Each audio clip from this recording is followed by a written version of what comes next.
Hello दोस्तों, spring boot tutorial series में आपका स्वागत है। आज हम लोग देखने वाले हैं थाइमलीफ स्टैंडर्ड एक्सप्रेशंस। तो क्या होते हैं ये, कैसे काम करते हैं, सब कुछ बताऊंगा, वो भी बहुत आसानी से। कंटेंट पसंद आए तो चैनल को सब्सक्राइब जरूर करिएगा। ये चलिए स्टार्ट करते हैं। तो 5 तरह के थाइमलीफ स्टैंडर्ड एक्सप्रेशंस होते हैं, जिसमें होता है variable expression, selection, message, link and fragment expressions. ठीक है, जिसमें से मैं आज डिस्कस करने वाला हूँ वेरिएबल और सिलेक्शन एक्सप्रेशन की। तो सबसे पहले इनको समझते हैं कि ये क्या है। मैंने आपको बताया था कि जो थाइमलीफ टेम्पलेट का काम होता है वो मॉडल व्यू कंट्रोलर का व्यू पार्ट है। मतलब अगर यूजर के सामने किसी पेज को बनाना है तो जनरली अगर एचटीएमएल पेज है तो उस पर हम लोग थाइमलीफ टेम्पलेट को इस्तेमाल कर सकते हैं। ये पिछले लेक्चर मैंने आपको बताया था। तो वहीं पे इस्तेमाल होता है क्या, अगर मान लीजिए कि कंट्रोलर, जो हमने कंट्रोलर बनाया है, कंट्रोलर ने किसी डेटा को फेच किया और फेच करेगा कहाँ पर, व्यू के पास। अब व्यू पे हमें डेटा को शो कराना है तो हम क्या यूज कर सकते हैं, या तो वेरिएबल का और या तो सिलेक्शन का। दोनों में क्या फर्क है, आइए इसको बड़े आसानी से समझते हैं।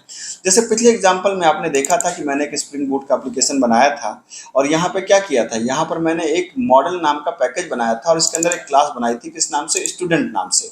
इसके अंदर क्या है, रोल नंबर है, नेम है, एज है और एड्रेस है। और एक बना दिया था पैरामीटराइज कंस्ट्रक्टर और एक बना दिया था हमने सेटर और गेटर, सारी प्रॉपर्टीज की। ठीक है, उसके बाद मैंने क्या था, कंट्रोलर नाम की एक मैंने दूसरा पैकेज बनाया था। इस पैकेज के अंदर क्या किया था, मैंने स्टूडेंट कंट्रोलर नाम की एक क्लास बनाया था जिसको बता दिया कि ये कंट्रोलर है। और यहाँ पे मैंने गेट मैपिंग में मैंने कहा था स्टूडेंट डेटा नाम का एक यूआरएल मैंने मैप कर दिया। किससे मैप कर दिया, स्टूडेंट डेटा नाम का एक हैंडलर बनाया जिसके अंदर मॉडल ऑब्जेक्ट पास किया हमने, मॉडल क्लास का। ये मैंने सब लास्ट क्लास में बड़े इत्मीनान से बताया है। अगर आपको दिक्कत हो रही है तो पिछले लेक्चर को देखें, एकदम समझ में आ जाएगा। और यहाँ पर मैंने क्या किया, स्टूडेंट का एक ऑब्जेक्ट बना दिया स्टूडेंट नाम से और इसके अंदर न्यू रन टाइम में कंस्ट्रक्टर के थ्रू वैल्यू को पास कर दिया यहाँ पर।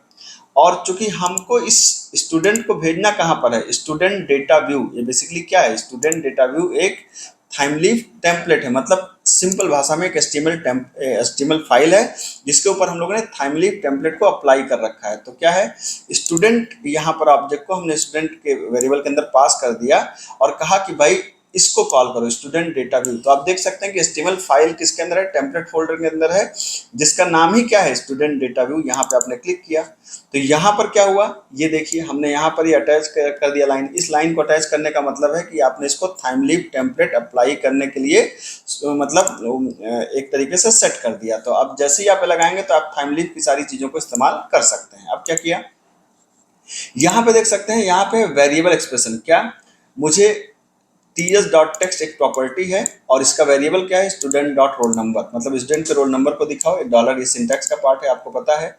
उसी तरीके से स्टूडेंट के नेम को दिखाओ, उसके एज को दिखाओ, उसके एड्रेस को दिखाओ। अब इसको अगर मैं रन कराऊं, अगर मैं इसको यहाँ पर जाऊं और मैं यहाँ पर रन कराऊं इसको, तो आप देखेंगे कि सारी वैल्यूज आपकी दिख जाएंगी। ठीक है, तो जब सारी वैल्यूज आपको दिख जाएंगी, यहाँ पे जाकर के एक बार रिफ्रेश कर दीजिए, वैल्यू ऑलरेडी दिख रही है, तो ये आपको दिख गई वैल्यू यहाँ पे। तो अब ये तो हो गया क्या, वेरिएबल एक्सप्रेशन। ठीक है, वेरिएबल एक्सप्रेशन का मतलब ये तो फिर सिलेक्शन एक्सप्रेशन क्या है, सिलेक्शन एक्सप्रेशन का मतलब समझ रहे हैं, मैं इसकी बात कर रहा हूँ, मैं ये जो सेकंड नंबर की बात कर रहा हूँ स्टार, और इसकी बात कर रहा हूँ दैट इज सिलेक्शन एक्सप्रेशन। अभी क्या है इसको भी समझते हैं। देखिए हमें बार बार लिखना पड़ रहा है student dot roll number, student dot name, student dot age, student dot address, में बार बार लिखना पड़ रहा है। तो आप क्या कर सकते हैं, यहाँ पे लिख सकते हैं th::ऑब्जेक्ट। ठीक है, यहाँ पे क्या लिख सकते हैं, th::ऑब्जेक्ट इज इक्वल टू, आप यहाँ पे लगा सकते हैं क्या, डॉलर। ठीक है, और आप स्टूडेंट को एक बार यहाँ पर लिख दीजिए, जो ऑब्जेक्ट का नाम है उसको यहाँ पर एक बार लिख दीजिए।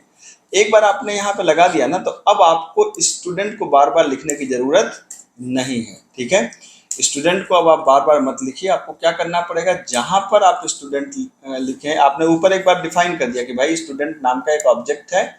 ठीक है, और बाकी सब इसके मेंबर हैं। तो आप कैसे लगा सकते हैं, बस आप इसको यहाँ पे स्टार लगा दीजिए, यहाँ पर स्टार लगा दीजिए, यहाँ पर भी स्टार लगा दीजिए और यहाँ पर भी स्टार लगा दीजिए, बन गया आपका।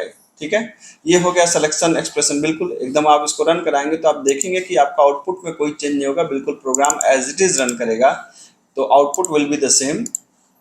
ठीक है, तो अब यहाँ पर देखिए आपने इसको रन कराया, पेज को हमने रिफ्रेश किया, देखिए कोई चेंज नहीं आउटपुट में, मतलब आउटपुट बिल्कुल सेम है। फायदा क्या हुआ, फायदा समझ में आ गया होगा आपको कि बार बार स्टूडेंट डॉट जो आप लिख रहे थे वो लिखने की जरूरत नहीं है। बस एक बार डिफाइन कर दीजिए और बार सिर्फ उसके प्रॉपर्टी के नेम से उसको आप कॉल कर लीजिए। मेरे ख्याल से जानकारी पसंद आई होगी। जानकारी पसंद आई तो चैनल को सब्सक्राइब करिए। मिलता हूँ, थैंक यू सो मच।